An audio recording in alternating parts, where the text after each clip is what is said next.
What's good, people? It's about that time to randomly relate, reverse rants, no hate. So, Kell, Brook, and Amir is finally going to get it on after all of these years. So, my take on this is really simple.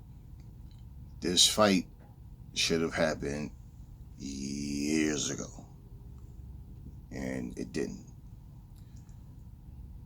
You know, the press conference was flat. Um, because look, both guys are well past their primes. Both guys have shown that they can no longer compete with the elite guys in the sport.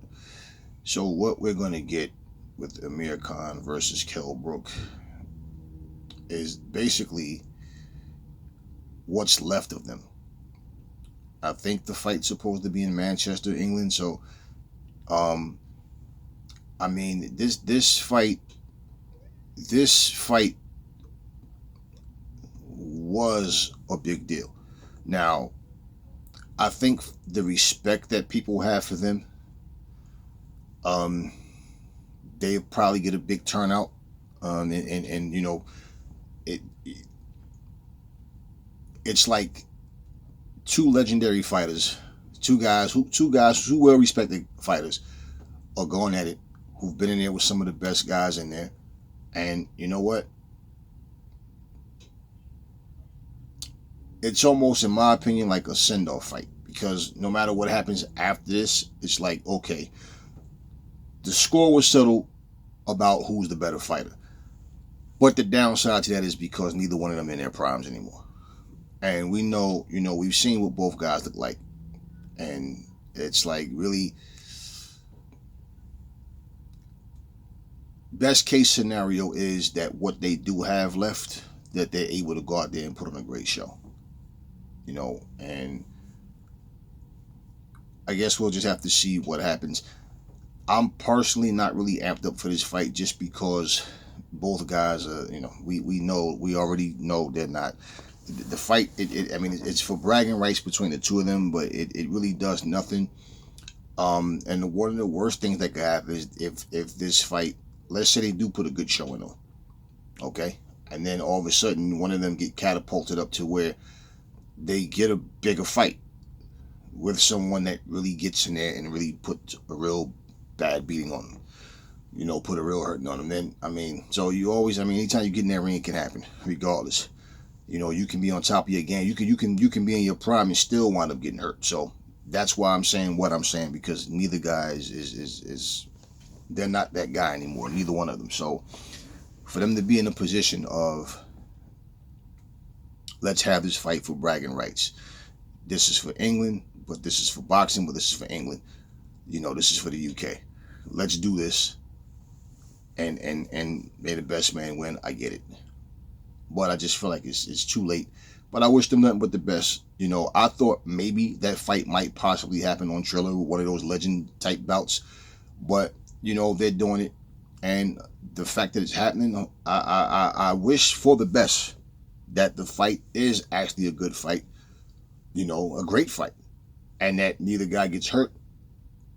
And they can live their lives without having to, be in bad situations and physically and the life after boxing situation is not a bad thing for them. Hopefully they make a ton of money in this fight. And,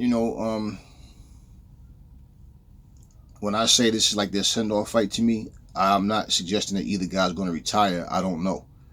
But what I mean is, like, as far as them competing against the elite guys, I don't see that happening. I mean, I know people saw what Nito Donaire did, and then they said, oh, but look at what Nito did. You gotta stop thinking that every time someone does something, everybody else can do it too. And the biggest concern going into this fight, really for me, is more of a Kell Brook situation, because we know what happened to him against Errol Spence and against, Gennady Golovkin, and then we saw what happened to him against Terence Crawford. But it is what it is. It's a gladiator sport. You know what it is before you even get in there. So anyway, that fight is actually going to happen. And also, but like I said, hopefully it turns out to be a great fight. You know, like I said, neither man getting hurt. You never want to see anybody really get hurt. You know. But anyway, so all for that, and I'm gonna close this video by saying, you know, we got word that the WBC has finally mandated Dillian Whyte versus Tyson Fury. And to be honest with you, I feel like they probably feel like that's the best possible fight that they could make for Fury right now. We know that, you know, AJ is preparing for Usyk, you know, in the rematch. You know, Wilder and Fury just hooked it up a couple of months ago. I mean, and there's other guys like Joe Joyce, and you know, there's other guys out there.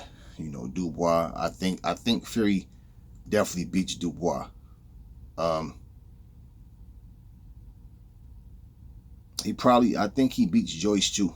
In all honesty, I think he beats Joyce. I think he beats both of them, honestly. But Joyce, you know, Joyce will have a problem with. Put it like this: you never know till they get in there. You really never know. I would go with Fury over both of those guys. But I just feel like in terms of a buzz for this fight, I think that's the best fight you could make out there for Fury right now. And the thing is, it took AJ to not be on top. Wilder, you know, he's no longer seen as that. You know, you got to go down in the rankings in every, you know, organization. You know, when you lose like that. So that's 2 losses in a row for Wilder. That's 2 losses for AJ. You know, Dillian Whyte lost to Povetkin, came back and avenged that. So he's right back in that, you know, same position he was in. But it's just so sad that it took them this long to finally see Dillian Whyte as, okay, let's make this fight. As of now, I don't have a date, you know, a venue, when and where. We just know that they said that fight was mandated by the WBC, and that's all I pretty much know about that fight. So I will keep y'all posted on future updates about that. But Dillian Whyte finally gets his shot. Then again, in this day and time, especially, you never know what may happen. So hopefully nobody gets COVID, nobody breaks their hand in training, nobody, you know, nothing happens to call the fight off, you know. And hey, may the best man win. So now we finally get to see what Dillian can do against Tyson Fury, you know. And this is a fight that I feel like should happen, you know. So looking forward to that. Never fall in love with lies. Remember, the truth brings hate out of people, and I will catch y'all on the next video.